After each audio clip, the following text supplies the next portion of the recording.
All right, hey Mook. Driving home post game. Just got in the car. It was an hour and 20-minute game.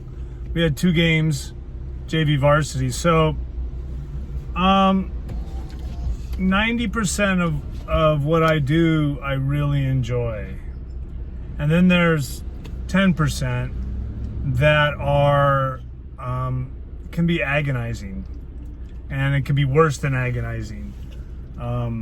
Tonight was part of the 10%, and in some ways, there was nothing we could do to make it enjoyable. I walked in the gym and it was a converted church, so it had a tartan, a phony floor.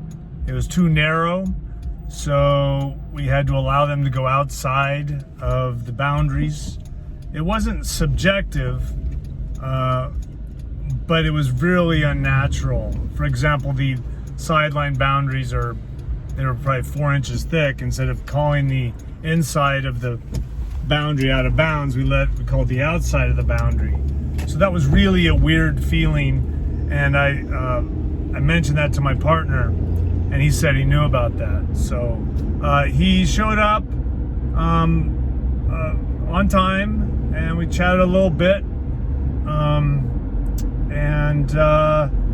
and then we got it going. So I've been in this situation before when you have a court that is truncated or shortened or narrow or awkward, where there's no room on the sidelines. And so what you get in these kind of games is a lot of contact. You get a lot of contact. And I told the players in the pregame, I said, look, you're going to have a lot of contact. You're going to have to play through it. And we have to determine what contact is legal and what's not. So you're going to get a lot of whistles. So not only was it a small court, but it was also, I would say, a low-level game. Both games were very low level. When I talk about basketball players versus kids that play basketball, this game had kids that play basketball, and it really had no basketball players. Either game really had basketball players. So, but what you have is you have youthful energy, testosterone, and aggression. So you get all the things that go with being 15, 16, 17, and 18, but you don't have any skill. So you get kids playing really hard, beyond their capabilities, beyond their abilities, skill-wise. You know, the ability to dribble the ball, the ability to shoot the basketball, the ability to recognize the game and how to play the game. So these kind of games are really tough. And then on top of it, a variety of times in both games, teams pressed. And so when you have that added to low skill, small court, you have to referee the whole floor all the time, because in these kind of games you have a lot of unnatural things occurring, things that's hard to anticipate because they're non-basketball plays. Everything from double dribble to pushing a guy in the back when there was no need to push him in the back. We had a couple technical fouls. Just the kids were just kind of out of control, and that brings up something about getting hurt. And we hear this all the time, where we have to keep the game under control because someone's going to get hurt, or we have to call a lot because someone's going to get hurt. And I would agree, if we do not have control of the game, then the evidence of injury could increase. But we blew the whistle a lot tonight, and the coach said to me, you know, someone could get hurt, and I said, yes, we could call a foul and still someone could get hurt. I've had really no occasions in my life where we did not control the game and it got out of control and guys got hurt. I've had several occasions where we called a good game and everything we did and guys got hurt. So that is a big myth about officiating, is that we are in control of whether someone gets hurt or not. I mean, we can't control how these guys play. They played out of control. And we blew the whistle as much as we could to keep it in control and to have some semblance of a game. But you understand, the kids were playing out of control. There were guys falling down all over the place because they were playing too fast, without a purpose, and they couldn't control their actions. So it looked bad. I've always said this: we can only referee a game as well as it's played. And if the game is not well played, it's going to look like we're not doing a good job, because there's a lot of contact and a lot of 50-50 travel, double dribble, fouls, violations, every possession. So why wasn't this game fun? Because it never settles down. The game never settles into a rhythm. It never settles into a flow, because they're not that good of players to get a flow. They commit fouls for no reason. So it wasn't enjoyable because of the way the game was played, and we did the best we could. Now, I will have to say this, is that my partner was never in position to referee. He never hustled.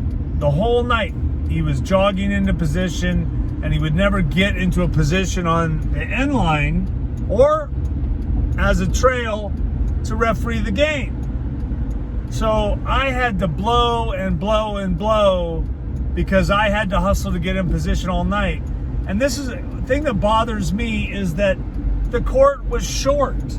Getting in position was easy. I mean, as much position as you could get, because it was actually hard to get some angles because it was so cramped. It was so close, you couldn't really see. I couldn't see some things, but I couldn't rely on my partner to help out because he was not in position all night long. The JV game, he never hustled. He never got in position.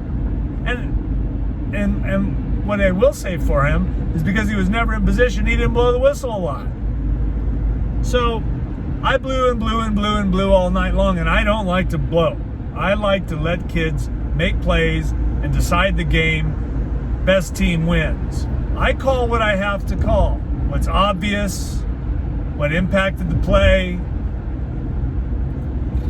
and I hold that whistle until I'm sure of what I called. So I could have used his help tonight, and it was frustrating because because he was never in position to referee. We were never on the same page the whole night long. So what was a very difficult game to do got much more difficult because we were never on the same page as a unit, as a team. He didn't trust me. He called my lines a few times.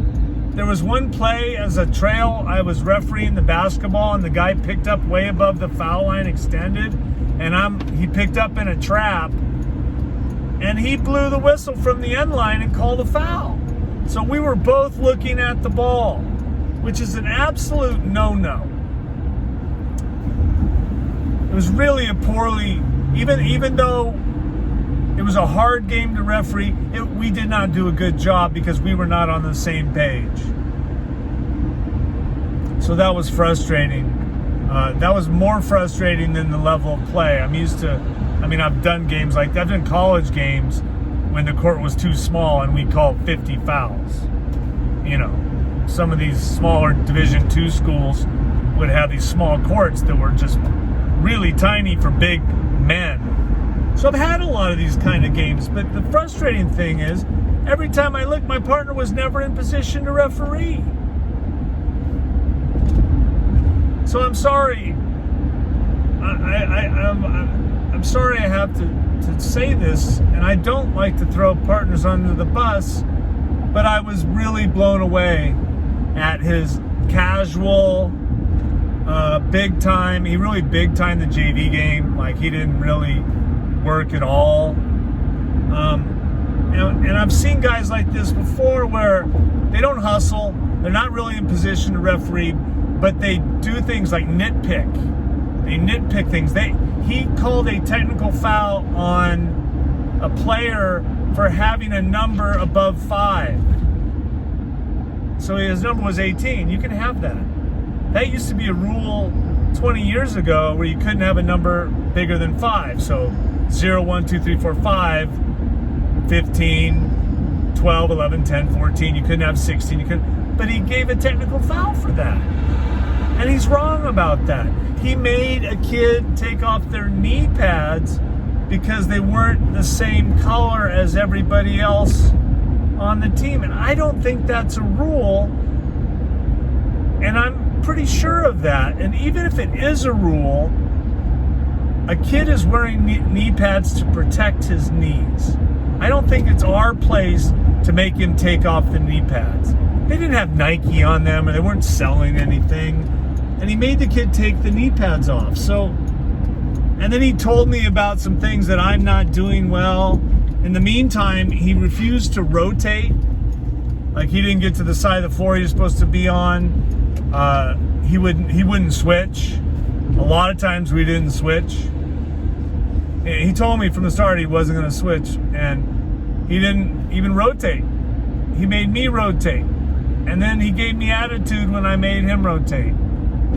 So, and he was a nice guy. He's fine. The guy was fine, good along with people. But he's one of those guys, I feel, that he's too comfortable with what he's doing. So he uses his authority and his charm to get by. In the meantime, I had to ref my butt off to keep the game under control.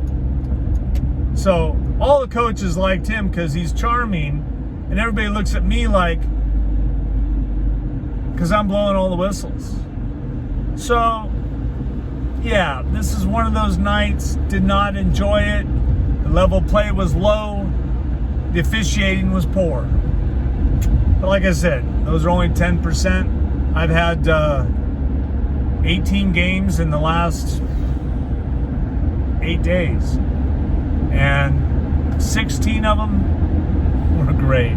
Tonight, I'm glad it's over.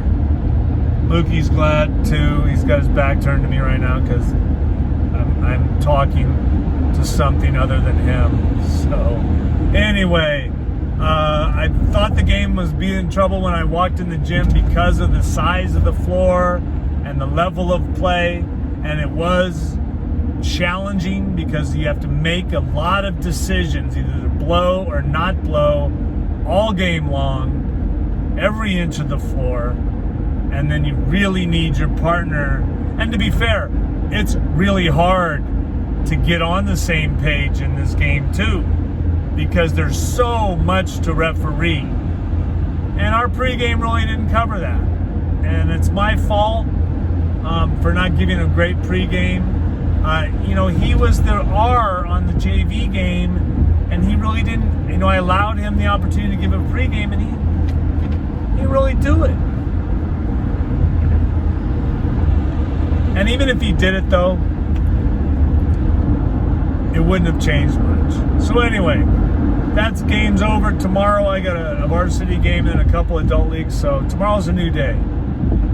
It's a new day. So have a good night. Bye.